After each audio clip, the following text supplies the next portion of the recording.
Hello everyone.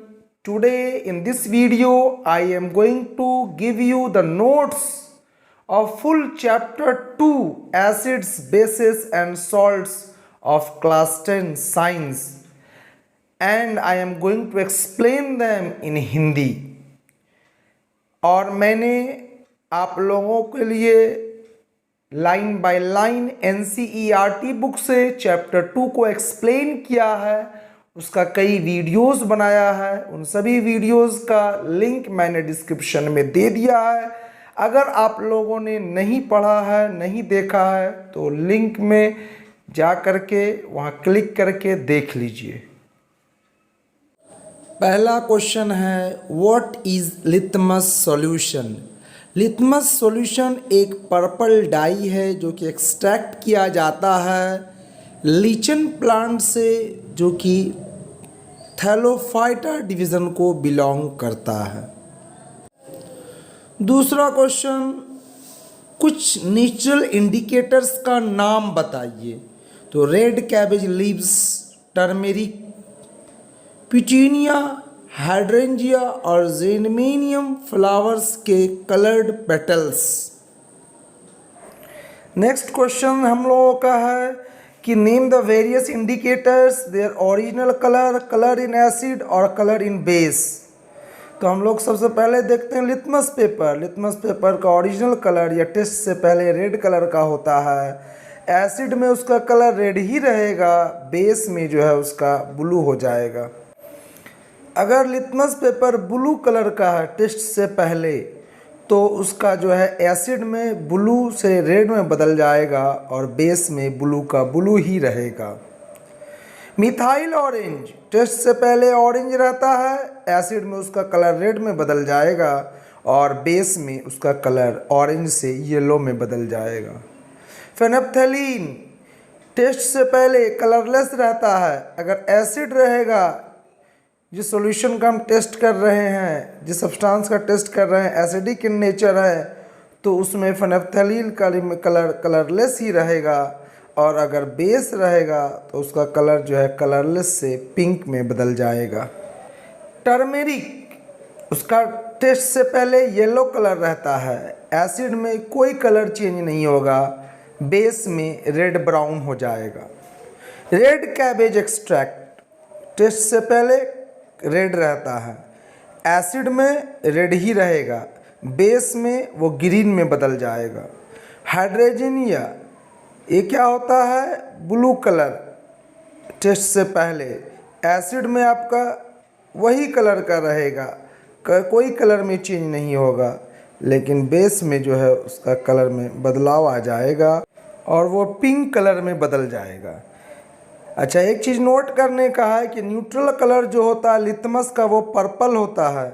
उसको blue litmus या red litmus में बनाया जाता है हम लोगों को कन्वीनियंस के लिए, डिटेक्ट करने के लिए कि कोई भी सब्सटेंस एसिडिक है या बेसिक इन नेचर है। क्वेश्चन नंबर 4 में हम लोगों को दिया गया है कि what change in colour will observe with red litmus, blue litmus, phenolphthalein, methyl orange for each of these sample. ये आपके NCERT बुक में भी ये क्वेश्चन है। तो मतलब कि पूछ रहा है क्या चेंज इन कलर होगा। तो अब मैं चेंज इन कलर के बारे में आप लोगों को बता देता हूँ। HCl को जब चेक करेंगे रेड लिटमस सॉल्यूशन में, तो रेड का रेड ही रहेगा। ब्लू लिटमस सॉल्यूशन को जब चेक करेंगे तो उसका कलर चेंज हो जाएगा ब्लू से रेड में। फेनैप्थेलीन सॉल्यूशन में उसका कलर कलरलेस ही रहेगा, मिथाइल ऑरेंज में ऑरेंज कलर से रेड में बदल जाएगा। सेम केस होगा सल्फ्यूरिक एसिड के साथ, H2SO4 के साथ और नाइट्रिक एसिड के साथ, क्योंकि ये दोनों भी एसिड ही है। ऐसा ही होगा आपका एसिटिक एसिड में CH3COH में, जैसा कि ABC में हम लोगों ने देखा। EFGHI ये सब में क्या दिया हुआ, हम लोगों को बेस दिया हुआ है। तो जब हम लोग चेक करेंगे इसको रेड लिटमस सॉल्यूशन में, तो इसका कलर जो होगा E से लेकर के I तक का रेड से ब्लू में बदल जाएगा, क्योंकि ये सब बेस है। और ब्लू वाले में ब्लू का ब्लू ही रहेगा। फेनैप्थेलीन में कलरलेस से पिंक में बदल जाएगा और मिथाइल ऑरेंज में इसका ऑरेंज कलर से येलो कलर में बदल जाएगा। तो ये सारा चेंज इन कलर होता है इन सारे सैंपल्स का। नेक्स्ट क्वेश्चन नंबर 5 कि ऑल्फैक्टरी इंडिकेटर्स क्या है, फ्यू का नाम बताइए, कुछ का नाम बताइए। तो और दो सब्सटेंसेस वो स्मेल यानी कि महक चेंज हो जाता है एसिडिक या बेसिक सॉल्यूशन में, उसको ऑल्फैक्टरी इंडिकेटर्स कहते हैं। एग्जाम्पल हो गया वैनिला, ऑनियन, क्लोव, ये सब एग्जाम्पल है ऑल्फैक्टरी इंडिकेटर्स का। नेक्स्ट है हम लोगों का क्वेश्चन नंबर 6 कि एसिड्स क्या होता है। Acids are those chemical substances जिसका कि सोर टेस्ट होता है और उसका कलर जो होगा ब्लू लिथमस से रेड में बदल जाएगा, ब्लू लिथमस में ब्लू कलर से रेड में बदल जाएगा। बेस क्या होता है, बेस ऐसा केमिकल सब्सटेंसेस है जिसका बीटर टेस्ट होता है और उसका जो होगा कलर रेड लिथमस सॉल्यूशन में ब्लू में बदल जाएगा। अगर बेस रहेगा तो रेड लिथमस सॉल्यूशन का कलर ब्लू में बदल जाएगा। क्वेश्चन नंबर 8 कि how do acid react with metals, एक एक्टिविटी लिखिए। तो एसिड्स रिएक्ट कैसे करता है मेटल के साथ, तो एसिड रिएक्ट करता है मेटल के साथ और बनाता है सॉल्ट और हाइड्रोजन गैस। एक एग्जांपल लेते हैं, Zn प्लस H2SO4 मिल करके बनाएगा ZnSO4 प्लस H2। यहाँ जिंक रिएक्ट कर रहा है सल्फ्यूरिक एसिड के साथ, तो जिंक सल्फेट और हाइड्रोजन गैस रिलीज हो रहा है। अब हम लोग को कहा गया है एक एक्टिविटी लिखने के लिए, तो हम लोग एक्टिविटी लिखते हैं। क्या करेंगे, हम लोग few pieces of zinc granule ले लेंगे एक बॉइलिंग ट्यूब में और उसमें लगभग 5 ml डाइल्यूट सल्फ्यूरिक एसिड डाल देंगे, ऐड कर देंगे। हम लोग क्या देखेंगे कि बबल फॉर्मेशन हो रहा है जिंक ग्रैन्यूल के सरफेस पर। उसके बाद हम लोग इस गैस को पास कर देंगे सोप सॉल्यूशन में जो कि एक ट्रफ में लिया हुआ है। गैस जो है फिल हो जाएगा उस सोप सॉल्यूशन वाले और ऊपर राइज करके एयर में निकलेगा। तो हम लोग क्या करेंगे, जब वो निकलने लगेगा बाहर तो हम लोग एक जलता हुआ स्प्लिंटर लाएंगे, एक कैंडल ले आएंगे उसके नज़दीक और क्या देखेंगे कि वो जो गैस प्रेजेंट है सोप बबल में वो बर्न कर जा रहा है, बुझ जा रहा है एक पॉप साउंड के साथ। ये हम लोगों को प्रूव कर दिया कि वो जो गैस था कोई दूसरा गैस नहीं था, ये क्या था, हम लोगों का हाइड्रोजन गैस ही था। तो ये एक्टिविटी प्रूव कर दिया कि जब भी कोई मेटल रिएक्ट करेगा कोई एसिड के साथ तो वो क्या करेगा, मेटेलिक सॉल्ट बनाएगा और हाइड्रोजन गैस रिलीज होगा, जैसा कि आप इस डायग्राम में देख सकते हैं। नेक्स्ट हम लोग आते हैं क्वेश्चन नंबर 10 में। इसमें हम लोग को कहा गया कि एक एक्टिविटी लिखिए। ये दिखाएगा जो एक्टिविटी ये हमें समझाएगा कि एसिड जब भी रिएक्ट करेगा मेटल कार्बोनेट्स और मेटल बाइकार्बोनेट्स के साथ तो क्या होगा। या एक क्वेश्चन हम लोग से इस तरह से ही पूछा जा सकता है कि एक एक्टिविटी लिखाते हुए समझाइए कि मेटल कार्बोनेट्स और मेटल हाइड्रोजन कार्बोनेट्स एसिड के साथ कैसे रिएक्ट करता है। तो इसका आंसर ये होगा, जब भी एसिड रिएक्ट करता है किसी भी मेटल कार्बोनेट्स या मेटल बाइकार्बोनेट्स के साथ तो वो सॉल्ट, कार्बन डाइऑक्साइड गैस और वाटर प्रोड्यूस करता है। अब हम लोग एक्टिविटी इस तरह से लिखेंगे कि we will take 2 test tubes, 2 को टेस्ट ट्यूब ले लेंगे और एक में नाम दे देंगे ए, दूसरा में दे देंगे बी। फिर हम लोग क्या करेंगे, लगभग 0.5 ग्राम सोडियम कार्बोनेट यानी Na2CO3 ले लेंगे टेस्ट ट्यूब ए में और 0.5 gram of sodium hydrogen carbonate यानी कि सोडियम बाइकार्बोनेट यानी कि NaHCO3 ले लेंगे एक टेस्ट ट्यूब बी में। उसके बाद हम लोग क्या करेंगे, लगभग 2 ml डाइल्यूट हाइड्रोक्लोरिक एसिड दोनों टेस्ट ट्यूब ए और बी में ऐड कर देंगे। तो हम लोग क्या देखेंगे कि टेस्ट ट्यूब ए में Na2CO3 प्लस 2HCl मिल करके 2NaCl plus H2O plus CO2 बनाएगा।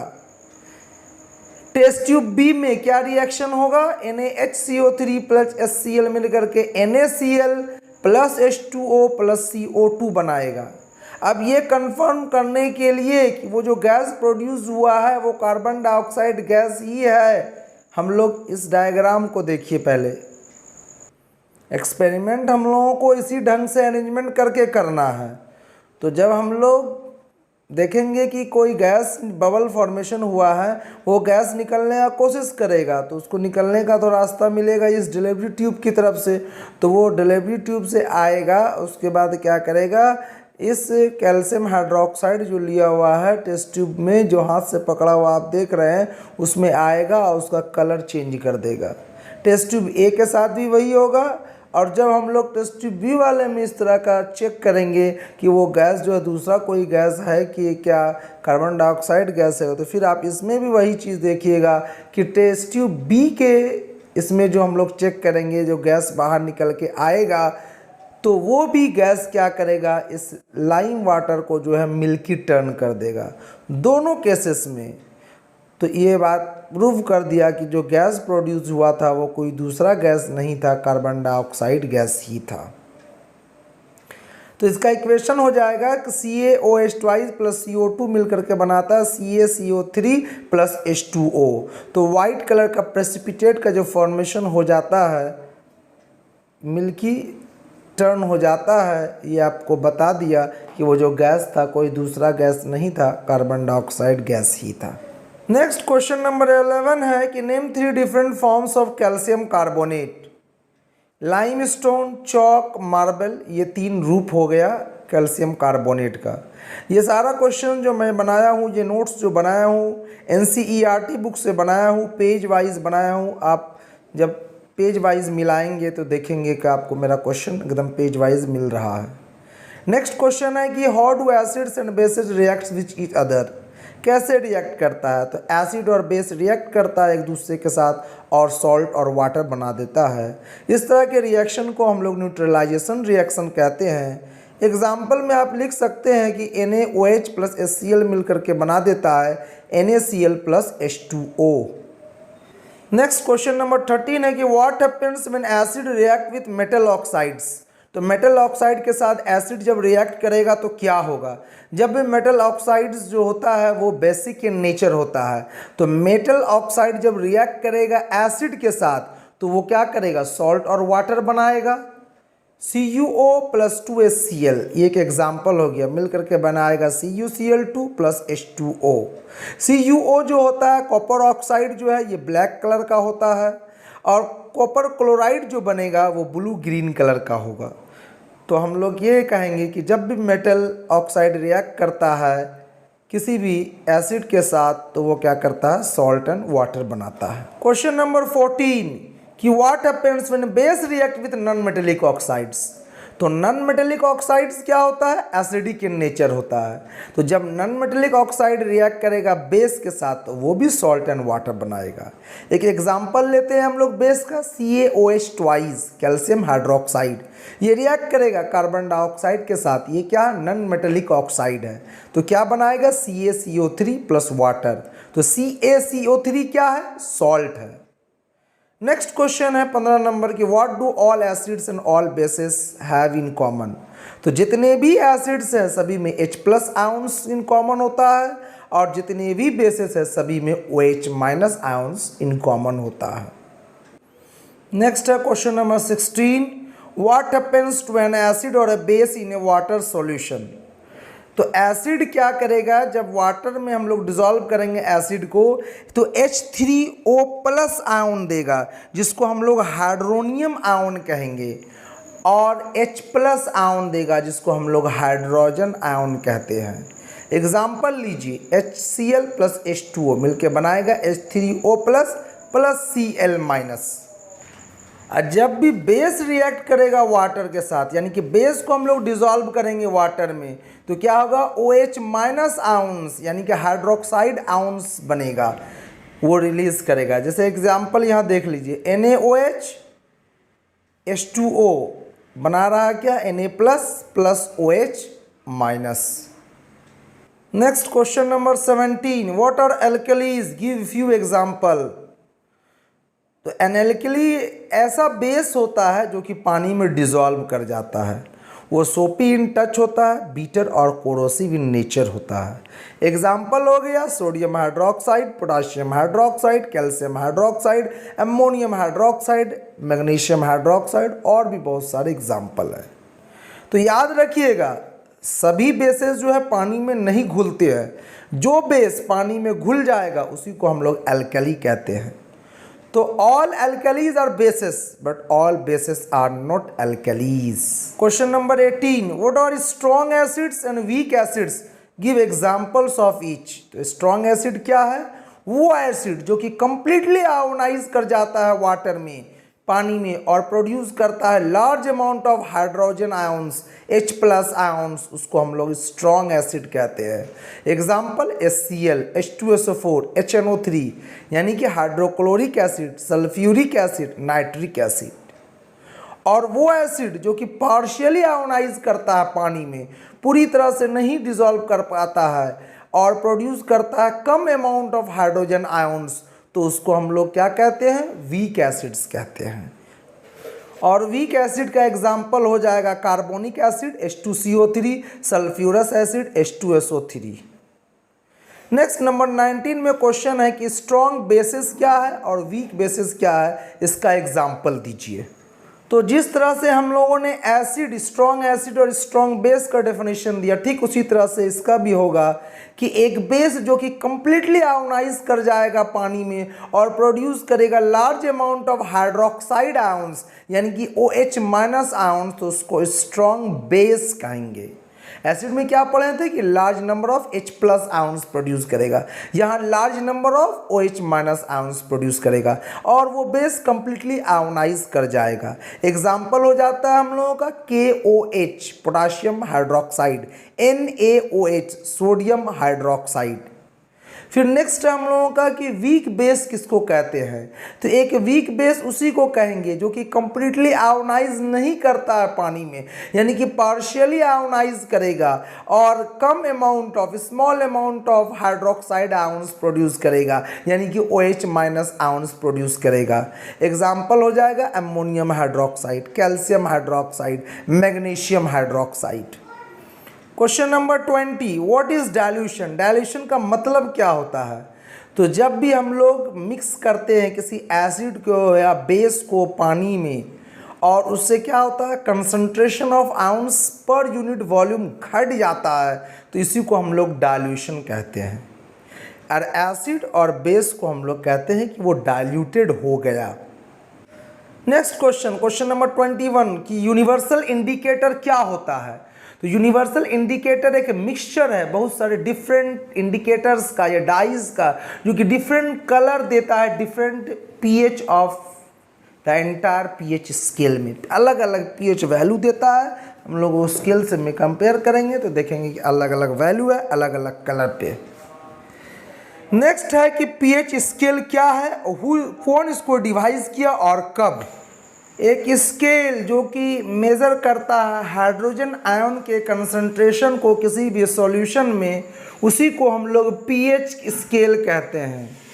पीएच वर्ड में दो लेटर्स है, पी और एच।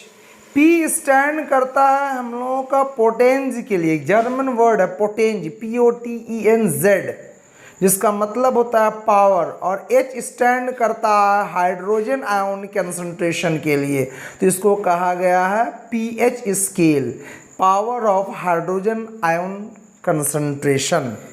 इसको डिवाइस किए थे, बनाए थे सोरेन पीटर लॉरिड्स सोरेनसन 1909 में। नेक्स्ट क्वेश्चन है कि पीएच ऑफ ए सॉल्यूशन कैसे रिलेटेड होता है कंसंट्रेशन ऑफ H+ आयन से, यानी कि क्या रिलेशन है पीएच स्केल का किसी भी सॉल्यूशन का जो रीडिंग हम लोगों को पीएच मिलता है और H+ आयन कंसंट्रेशन से। तो पीएच ऑफ ए सॉल्यूशन जो होता है वो इन्वर्सली प्रोपोर्शनल होता है कंसंट्रेशन ऑफ हाइड्रोजन आयन के, यानी कि अगर एक सॉल्यूशन का हाई कंसंट्रेशन होगा हाइड्रोजन आयन का तो उसका पीएच वैल्यू कम होगा, और दूसरी तरफ अगर एक सॉल्यूशन का low concentration of hydrogen ion होगा तो उसका पीएच स्केल का वैल्यू, पीएच वैल्यू हाई होगा। आप लोग इसको इस तरह से समझ सकते हैं कि मान लीजिए कि अगर किसी सॉल्यूशन का पीएच वैल्यू आपको 1 आ रहा है तो उसका मतलब उसमें कंसंट्रेशन ऑफ हाइड्रोजन आयन ज़्यादा है उसके कंपैरिजन में। किसके कंपैरिजन में? उस सॉल्यूशन का कंपैरिजन में जिसका कि pH scale pH value 6 show कर रहा था। पीएच वैल्यू 6 शो कर रहा है, नंबर ज़्यादा, पीएच वैल्यू ज़्यादा है, इसका मतलब उसमें H+ आयन कंसंट्रेशन कम है। नेक्स्ट क्वेश्चन है कि कैसे pH of A solution related है कंसंट्रेशन ऑफ OH- आयंस। इससे पहले वाले क्वेश्चन में हम लोग देखा था H+ आयंस।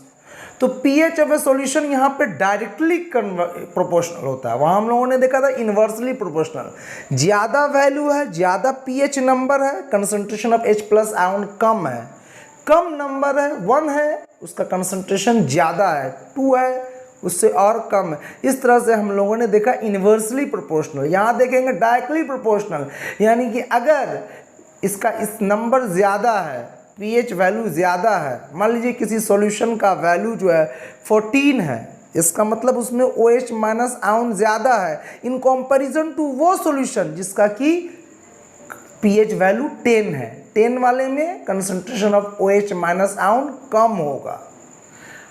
तो हम लोग सिंपल भाषा में इसको कह सकते हैं कि solution having high concentration of OH minus ion has a high pH value and a solution having low concentration of OH minus ion has a low pH value. Next question number 25 में पूछा गया है कि within what range of pH does our body work?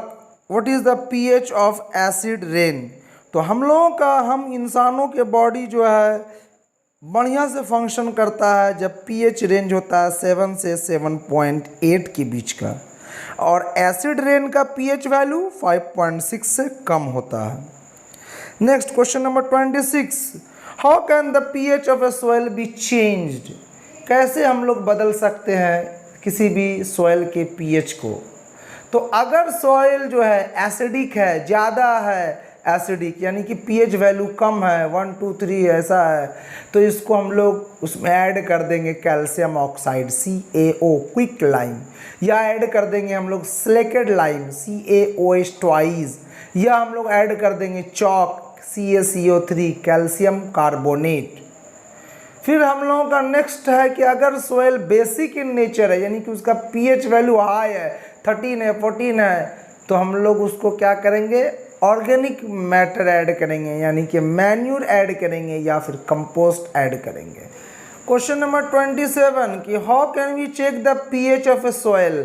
Soil के pH को हम लोग कैसे चेक कर सकते हैं? तो इसके लिए हम लोग क्या करेंगे, 2 ग्राम सॉइल ले लेंगे एक टेस्ट ट्यूब में, जिस भी सॉइल का हम लोगों को पीएच चेक करना है, उसमें लगभग 5 ml पानी ऐड कर देंगे। उसके बाद हम लोग वाटर को और सॉइल को दोनों को शेक करेंगे अच्छे से उस टेस्ट ट्यूब में।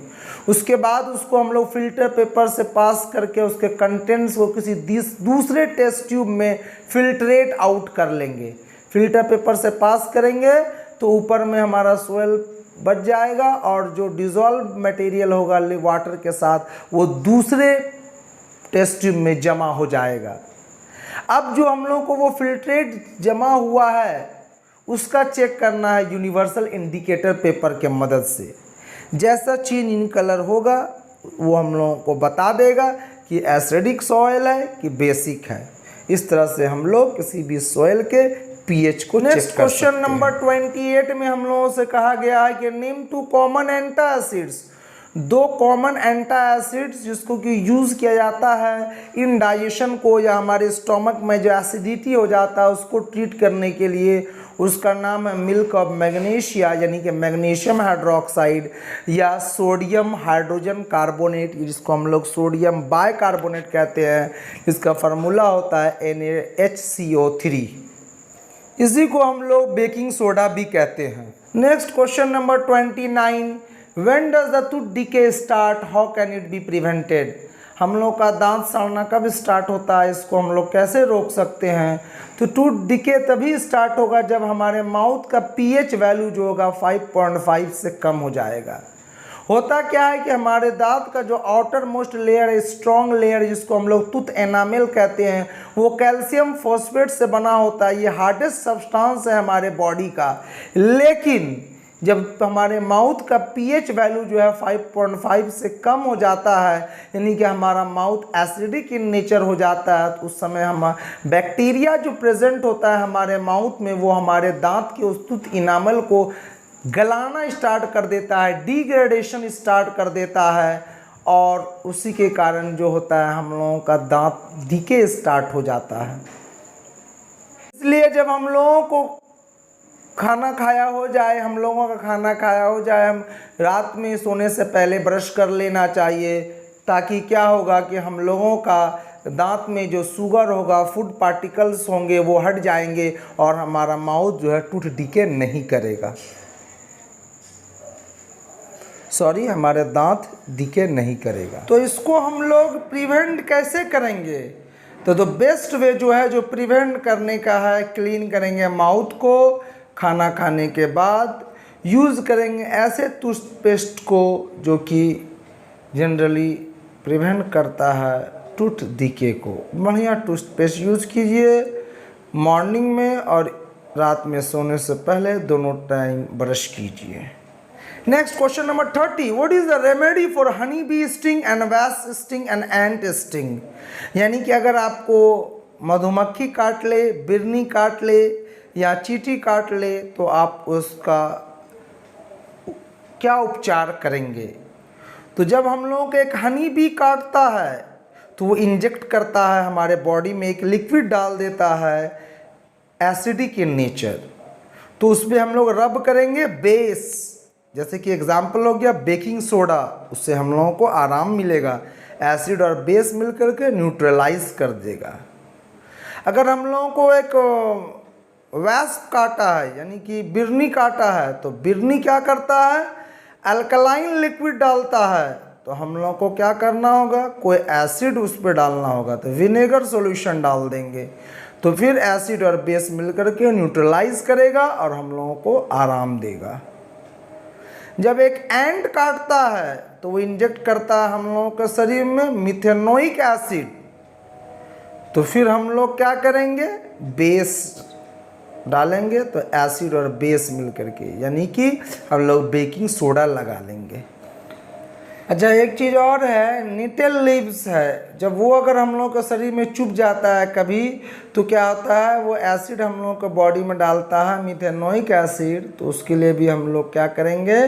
बेकिंग सोडा रब करेंगे, उससे हम लोगों को आराम मिल जाएगा। नेक्स्ट क्वेश्चन है कि define neutral acid, sorry neutral salt, acidic salt और बेसिक सॉल्ट। वो सॉल्ट जो कि बना है किसी भी स्ट्रॉन्ग एसिड और स्ट्रॉन्ग बेस के रिएक्शन से, कॉम्बिनेशन से, रिएक्शन से कहिए, कॉम्बिनेशन नहीं कहिए, तो उससे क्या होगा? जो बनेगा सॉल्ट वो न्यूट्रल सॉल्ट होगा, उसका pH 7 होगा। एग्जाम्पल है NaCl। तो कैसे बना? HCl से स्ट्रॉन्ग एसिड और स्ट्रॉन्ग बेस NaOH, दोनों जब रिएक्ट करता है तो NaCl प्लस H2O बनाता है। नेक्स्ट है कि एसिडिक सॉल्ट किसको कहते हैं? तो जो सॉल्ट बना है by the reaction of strong acid और वीक बेस, उसको हम लोग एसिडिक सॉल्ट कहते हैं। इसका pH जो होगा 7 से कम होगा। Example ammonium chloride. नेक्स्ट है बेसिक सॉल्ट किसको कहते हैं? जो सॉल्ट बना है by the reaction of strong base और वीक एसिड, उसको हम लोग बेसिक सॉल्ट कहते हैं। उसका pH जो होगा 7 से ज़्यादा होगा। Example sodium carbonate Na2CO3। Next question number 31B कि what is rock salt? Rock salt क्या होता है? तो large crystals of common salt जो कि ज़मीन के अंदर पाया जाता है, अंडरग्राउंड डिपॉजिट्स के रूप में, उसको रॉक सॉल्ट कहते हैं। रॉक सॉल्ट यूजुअली ब्राउन होता है इम्प्योरिटीज़ के प्रेजेंट होने के कारण। उसको हम लोग हिंदी में काला नमक भी कहते हैं, लेकिन एक्चुअली में वो काला तो होता नहीं, हल्का ब्राउन कलर का होता है वो। नेक्स्ट क्वेश्चन हम लोगों का बनता है कि क्लोर अल्कली प्रोसेस किसको कहते हैं या क्या है, और इसको ऐसा क्यों कहते हैं? कि जब इलेक्ट्रिसिटी पास किया जाता है किसी भी aqueous solution of sodium chloride से, जिसको हम लोग की ब्राइन भी कहते हैं, तो वो डिकम्पोज करता है और बनाता है सोडियम हाइड्रोक्साइड, क्लोरीन गैस और हाइड्रोजन गैस। इस प्रोसेस को हम लोग क्लोर अल्कली प्रोसेस कहते हैं। क्लोर वर्ड आया क्लोरीन से, अल्कली आया सोडियम हाइड्रोक्साइड के लिए। तो अब क्वेश्चन है इसको ऐसा क्यों कहते हैं? The process is called chlor alkali process because of the products formed chlor for chlorine and alkali for sodium hydroxide. Question number 33 give 5 uses of each of the products formed during chlor alkali process. तो 5 को तो आप लोगों से नहीं पूछेगा, लेकिन एक आध को पूछा जा सकता है। तो आप लोगों को यहाँ पे जो भी बुक्स में 5 दिया है तो मैं सभी का नोट्स बना दिया हूँ, कम से कम 1-2 आप लोग ज़रूर याद रखिएगा। Uses of H2 hydrogen gas, इसको यूज़ किया जाता है हाइड्रोक्लोरिक एसिड बनाने में, हाइड्रोजनेशन ऑफ ऑयल में, इसको यूज़ किया जाता है अमोनिया बनाने में जिससे कि फर्टिलाइजर्स बनता है, इसको यूज़ किया जाता है हाइड्रोजन गैस को यूज़ किया जाता है लिक्विड के फॉर्म में रॉकेट फ्यूल्स के रूप में, as a fuel for rockets liquid hydrogen. Hydrogen को यूज़ किया जाता है मिथेनॉल बनाने के लिए CH3OH। नेक्स्ट है कि 5 यूजेस ऑफ क्लोरीन गैस, तो क्लोरीन को यूज़ किया जाता है ड्रिंकिंग वाटर को स्टरलाइज करने के लिए, इसको यूज़ किया जाता है स्विमिंग पूल्स को क्लीन करने के लिए। क्लोरीन गैस को यूज़ किया जाता है PVC पॉलीविनाइल क्लोराइड्स बनाने के लिए, CFC क्लोरोफ्लोरोकार्बन्स में, पेस्टिसाइड्स बनाने के लिए, कार्बन टेट्राक्लोराइड बनाने के लिए CCl4। क्लोरीन गैस को यूज़ किया जाता है ब्लीचिंग पाउडर बनाने के लिए या सॉल्वेंट्स बनाने के लिए फॉर ड्राई क्लीनिंग। नेक्स्ट है 5 यूजेस ऑफ सोडियम हाइड्रोक्साइड, तो सोडियम हाइड्रोक्साइड को यूज़ किया जाता है सोप्स एंड डिटर्जेंट्स बनाने में, पेपर के मैन्युफैक्चरिंग में, डिग्रीसिंग ऑफ मेटल्स ऑयल रिफाइनिंग में, इसको यूज़ किया जाता है आर्टिफिशियल टेक्सटाइल फाइबर्स बनाने में, इसको यूज़ किया जाता है बॉक्साइट ओर को प्यूरिफाई करने में। नेक्स्ट क्वेश्चन नंबर 34 कि ब्लीचिंग पाउडर कैसे प्रिपेयर होता है, उसका यूजेस क्या है। तो ब्लीचिंग पाउडर का फार्मूला है CaOCl2।